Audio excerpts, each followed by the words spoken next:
I do a lot of Christmas concerts. A lot of times I'm required to do secular Christmas music. What's meaningful to me is the reason for the season, which is what I happen to believe in, right? So it was a blessing to me as I got to sing about what I believe it is about, which is Christ's birth. This is In Good Faith, listening to first-person experiences of faith and belief. On In Good Faith, it's our privilege to hear stories and accounts from believers told in their own words. Our hope is to listen with an open heart, celebrating the power of faith and belief and what those stories mean to the ones who tell them. She's an Emmy and Tony Award-winning actress and singer who's always been all about sharing her truth, whether it was popular, lar, or not. So it was a perfect fit when the directors of the Tabernacle Choir at Temple Square invited our guests to headline this year's Christmas special, Angels Among Us. Oh, holy night, the stars are brightly shining. Kristin Chenoweth, thank you for speaking with me today in good faith. Thank you so much for having me. You must have sung a million Christmas songs. How do you figure out what to sing with the Tabernacle Choir?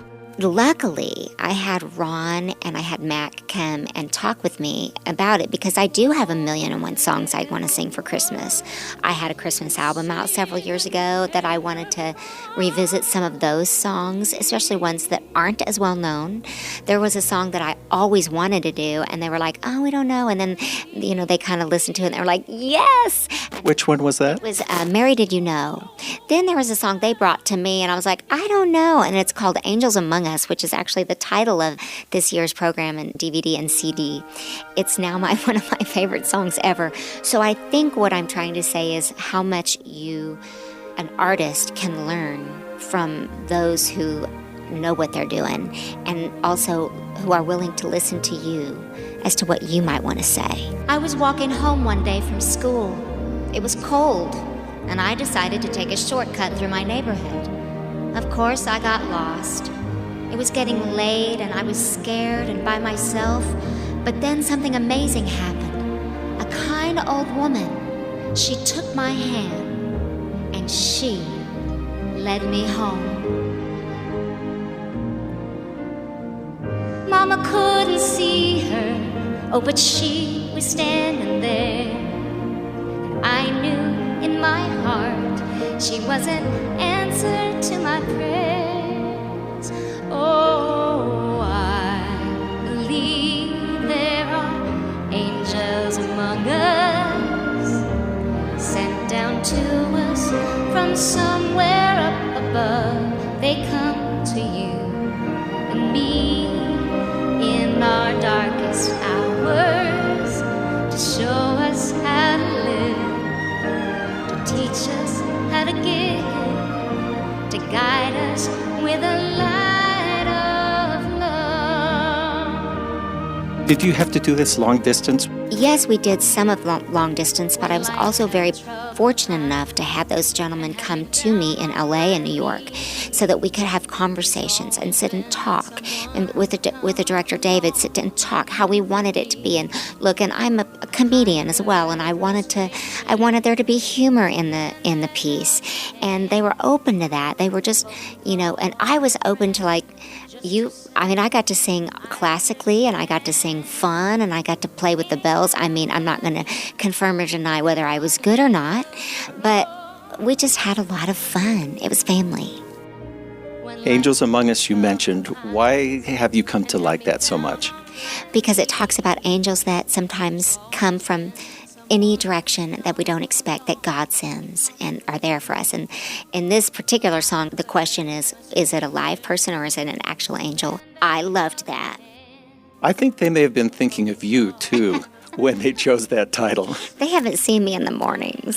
Ain't it kind of funny at the dark end of the road that someone lights the way with just a single ray of hope? I believe there are angels among us, sent down to us from somewhere up above. They come.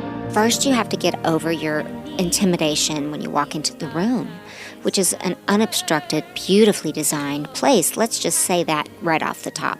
Then the sound. I'm thinking, well, the sound, it's carpeted, it's not going to... No, then the sound's even better than you can imagine. Then you have this massive orchestra, and as you know, on Broadway and in symphonies, we're losing musicians by the droves because of the money that it takes to have these kinds of live orchestras and the amount of musicians on that stage, to find out that they just want to do it, and then the choir just wants to sing. It's truly, and I keep saying this over and over, but it is the truth. Music does bring the universe together. And we might not all agree on every single thing because we're human, but it's kind of hard to get mad at people or have them get mad at me or me get mad at them when we're all singing about the same thing that we believe in, and it's musically based.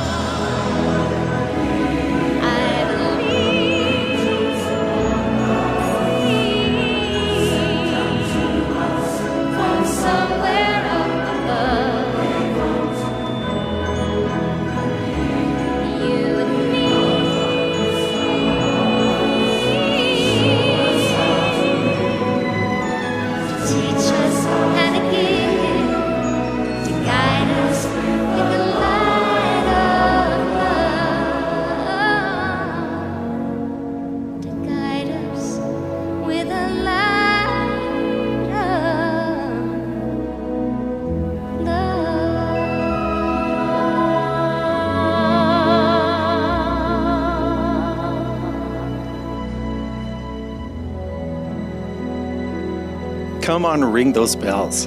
Okay, so not a lot of people know that song, but I was a huge fan growing up of a Christian singer named Evie Turnquist. And she sang that song as well as another song called I'm Only 4'11", but I'm Going to Heaven, and it makes me feel 10 feet tall. So Evie will always remain special to me. Everybody likes to take a holiday. Everybody likes to take a rest.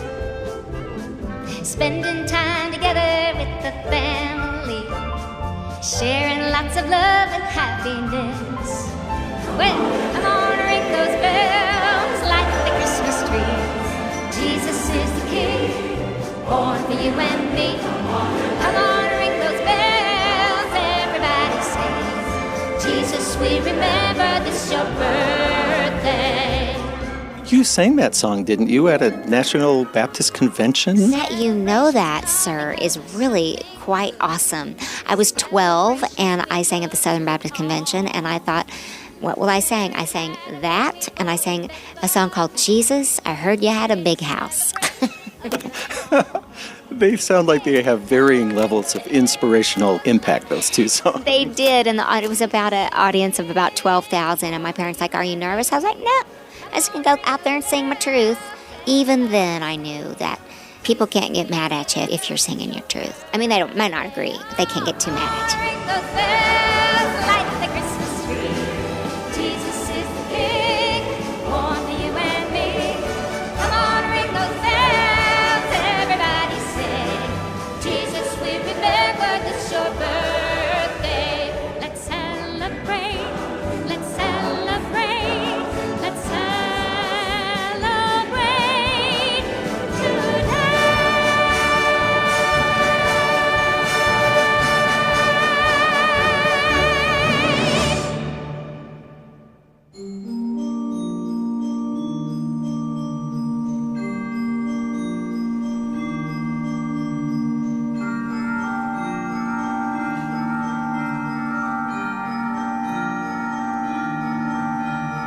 What was Christmas like for you as a child? What do you remember? The best time of the year. It's almost like every year, not that I would get the flu, but I would get so worked up and excited for it that like my body would ache because it's all the traditions. It's going to church the night before. It's my mom made a Thanksgiving meal that night. We read the Christmas story. We opened presents the next day. We had an amazing meal. Then other family members come. It's just so much. It's so much. It's like you're a kid in a candy store, and the hits keep coming. The problem is that Christmas ends. So then like 2 days later, you're in a funk. You know, you're like, no, it can't be over. But I just loved it. And also one tradition that we had that I still try to do in some capacity, no matter if I'm on the road or not, is my mom was very insistent that we make a dinner and bring it to people who didn't have dinner. That was a tradition and is a tradition still. And now, when Christmas is past, you put on the album. And now I put on the album. And my family this year, guess what we'll be listening to? Me and the choir and the orchestra and the audience, because they're a member of the piece too. They are an integral part. Every night was different. Everybody wanted to be there. And you could feel the love in the room.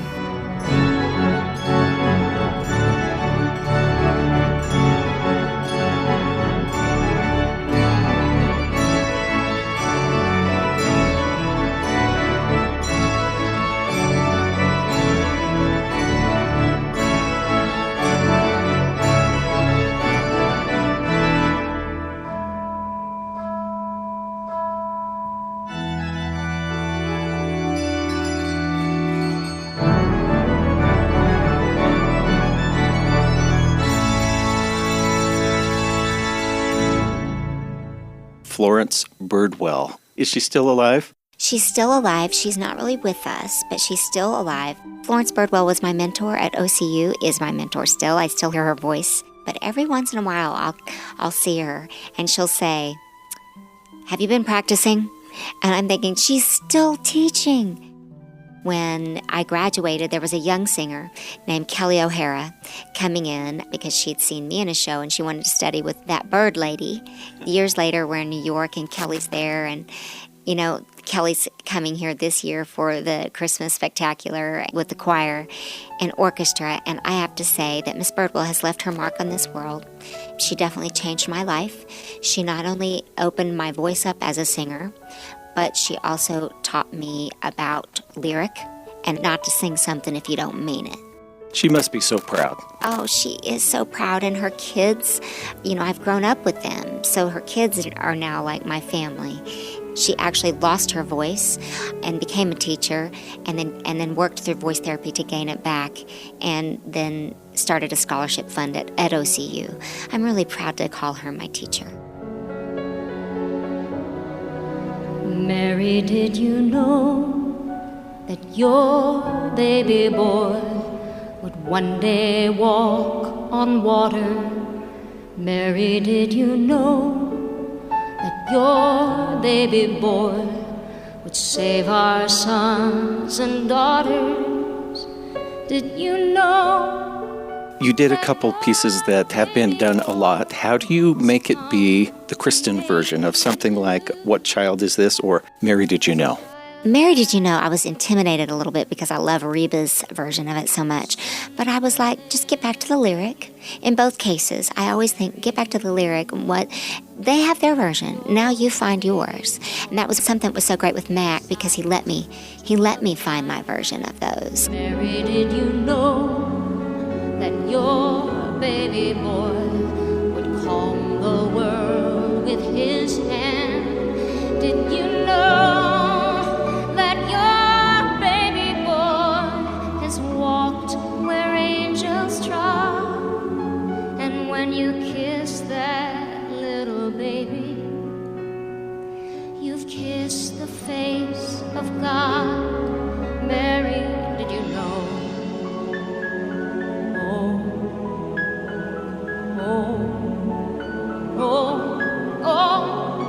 Mary, did you know?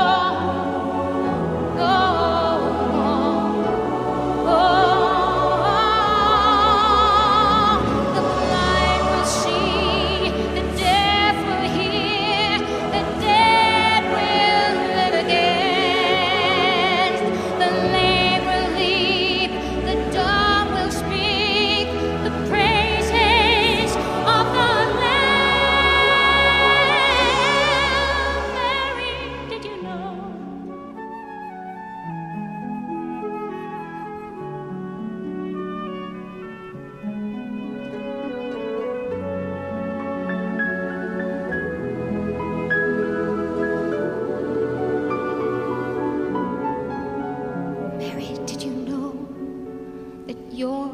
baby boy is Lord of all creation. you know, Mary, that your baby boy would one day rule the nations? Did you know that your baby boy is heaven's perfect man? That sleeping child you're holding is the great I.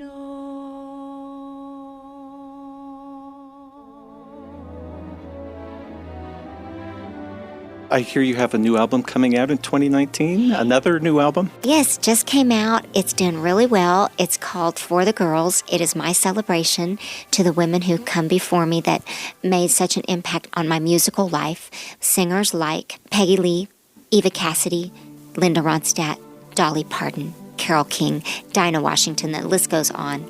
I invited Ariana Grande, Jennifer Hudson, Reba, and Dolly to sing with me, and they did. So I'm very proud of it, and I hope people will enjoy that as well. What child is this who lay to rest on Mary's lap is sleeping, whom angels greet with anthems sweet, while shepherds watch are keeping.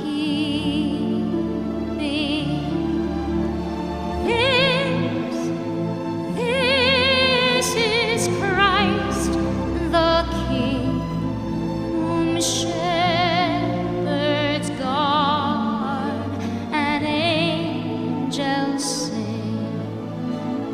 Haste, haste to bring him, Lord, the babe, the Son of Mary. Even though I had done What Child Is This on my album, in the special people will see that I have kids around me singing, which I really wanted. Like I was telling them the story, right, about the birth of Christ. So it's even different from my record. So I love the fact that I got to continue to find new things with stuff I'd known. Joy, joy, for Christ is born, the babe, the Son of Mary.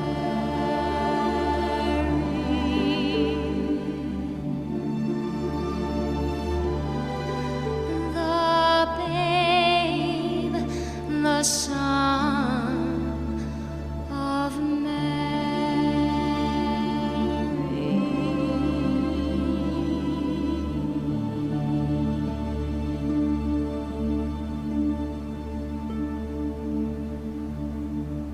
I do a lot of Christmas concerts.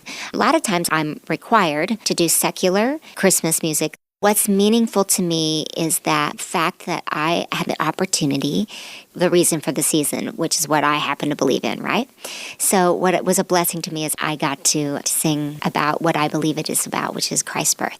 I'm going to leave it at that. Thank you. Kristin Chenoweth, thank you so much. Thank you so much for having me. Angels from the realms of glory, wing your flight o'er all the earth. Ye who sang creation's story, now proclaim Messiah's birth.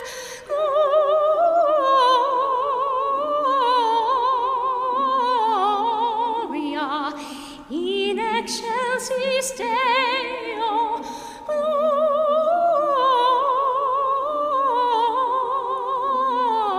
Gloria in excelsis Deo.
Thanks for tuning in to In Good Faith. That's our time for today. Thanks to our guest, Kristin Chenoweth, for generously sharing her stories, her music, and her faith.